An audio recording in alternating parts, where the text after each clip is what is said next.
कृषि विभाग झारखंड के किसानों को राहत देने के लिए मौजूदा परिस्थितियों को देखते हुए कई नए और व्यापक कृषि नीति बना रही है।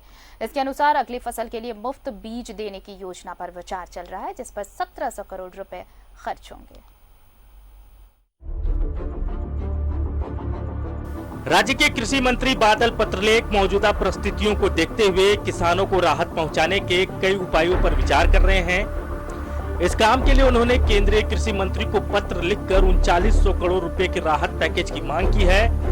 फसल बीमा के स्वरूप को भी बदल दिया गया है। इस कार्य के लिए भी 100 करोड़ रुपए का प्रावधान राज्य के बजट में किया गया है। ये भी देखना पड़ेगा कि सेंटर हमें कितना असिस्टेंस देता है, राज्य का अंश कितना होता है, हमारी फाइनेंशियल सीमाएं क्या है। इन सब चीज़ों पे वर्कआउट चल रहा है। मैं खुद अभी फाइनेंस मिनिस्टर के पास जा रहा हूँ। तो शुरू से ही हमने केंद्र सरकार से 3900 करोड़ रुपया का मांग किया था। डे फर्स्ट जब उन्होंने रिव्यू किया था कि चुनौतियों से निपटने के लिए आपने जो प्लान तैयार किया है उसमें आप केंद्र से क्या अपेक्षा रखते हैं, तो हमने उन्हें 3900 का प्रपोजल दिया था और बाद बाकी हम राज्य से कर लेंगे। राज्य में 38 लाख हेक्टेयर कृषि योग्य भूमि है।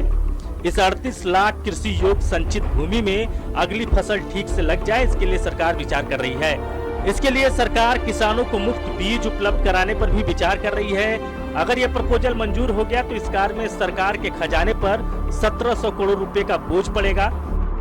जो राज्यों ने कितनी सब्सिडी दी है, पर हेक्टेयर कितना का वो प्रबंध कर रहा है, अभी हम आकलन ले रहे थे। हमारे यहाँ 38 लाख हेक्टेयर खेती योग्य जमीन है। इसी संदर्भ में माननीय मुख्यमंत्री जी से और माननीय वित्त मंत्री जी से हम मशवरा करना चाह रहे हैं, क्योंकि कोरोना संक्रमण के दौरान यह बात साबित हो गई कि दुनिया को मुसीबत के समय किसान ही राहत पहुंचा सकता है। लॉकडाउन के दौरान किसानों द्वारा उपजाए गए अनाज ने ही सबकी जान बचाई। लिहाजा कृषि में अपार संभावनाओं को देखते हुए सरकार कृषि कार्य को और बड़ा आधार देने पर विचार कर रही है। कैमरामैन अरविंद के साथ न्यूज़ 11 भारत के लिए शहनवाज अख्तर की रिपोर्ट।